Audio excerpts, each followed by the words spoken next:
Well, it's election speculation season, and this is when we start to get an idea of what both sides are doing to shape policy and where they might be headed. Housing is, of course, central. Everything old seems new again when it comes to Labor. It seems negative gearing and capital gains back on the table. We're about to hear from Anthony Albanese. Will he shut it down, or will he allow this balloon to keep on floating? Joining me now is the Shadow Finance Minister, Jane Hume. Jane, is negative gearing still fit for purpose? Is this a good time to revisit it? Laura, it was revisited in 2019 by Bill Shorten, and it was resoundingly rejected by the Australian public. This is not a policy that they want, and it's certainly not a policy that the coalition wants to see happening, because it can have some pretty detrimental effects to the housing market, particularly during a housing crisis.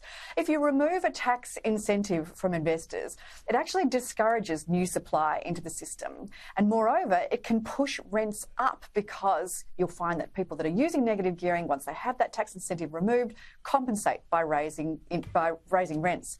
So it's no good for investors, it's no good for renters. Why on earth the government is considering this again is beyond me. It does seem to be a symbolic gesture. I think that was one of the phrases used by one of the journalists this morning, rather than something that's actually going to shift the dial on housing supply. But I wouldn't put it past Labor. They said that they weren't going to make changes to the Stage 3 tax cuts, and then they did when they were in government. They said that they weren't going to make changes to superannuation, and then they did when they were in government. Now, you know, you can't believe a word that Anthony Albanese says on this one. It does feel like that this is coming directly out of the Prime Minister's office, Prime Minister and Jim Chalmers collectively. They seem to have bypassed the Housing Minister entirely on this. She seems to know nothing about it, as does the Social Services Minister. Yeah. So, you know, I wonder where this is going.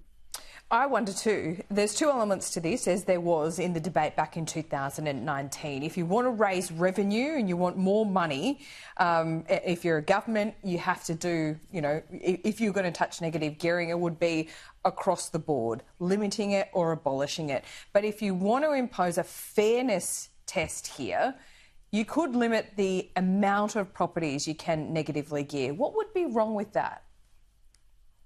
Well, I'd push back and say if you want to raise revenue, the best thing you can do is to grow the economy rather than just slicing the pie up differently.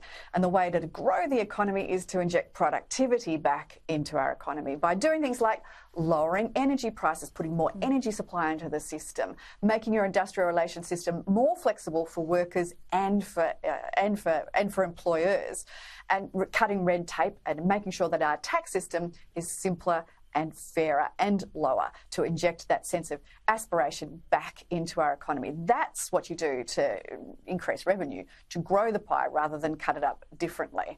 But negative gearing, as we know, is one of those policies that can actually have negative effects on a market, particularly a market that is already a tight rental market. Moreover, it tends to affect mums and dad investors. This isn't the top end of town stuff. This is people that have maybe don't have enough in their superannuation, so they've decided to make investments outside of superannuation that will give them a steady income. They tend to be people that have saved all their lives, maybe they've finished paying their school fees, and so they buy that investment property to help them plan for their retirement. That's who Anthony Albanese is targeting here.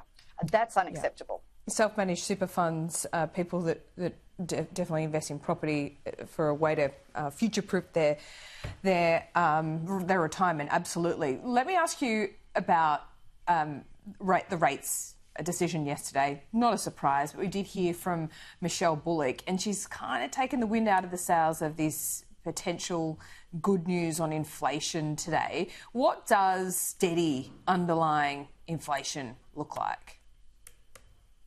Yeah, unfortunately, it seems that headline inflation, even if that comes down, Michelle Bullock's made it very clear that that's artificial, that it's essentially been manipulated by government policy. And we'll see what the actual headline inflation figure is today.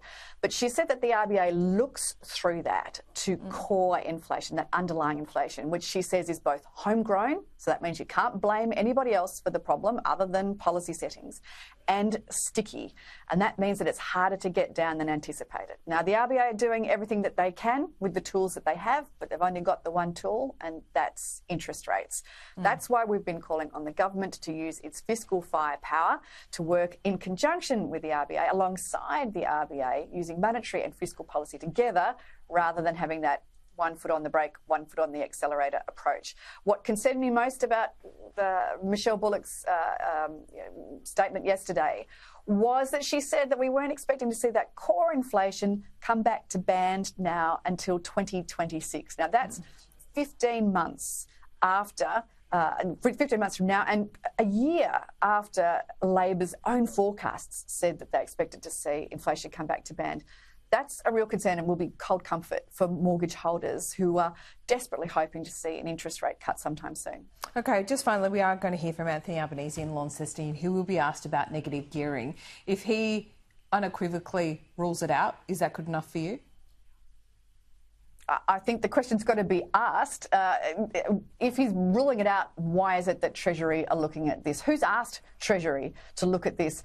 And really, can we believe what he says? If he ruled out changes to the stage 3 tax cuts, if he ruled out changes to superannuation, but both of those have gone ahead, I don't think we can believe that we can take the Prime Minister at his word on this. Right, so anything that's modelled through Treasury... to have misled the public anything before. That's modelled through Treasury is something that a government or a future government is looking at doing.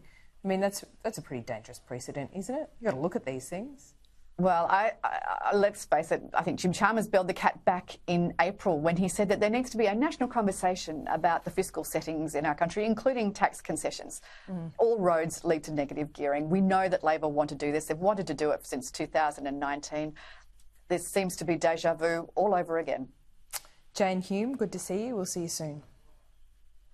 Thanks, Laura.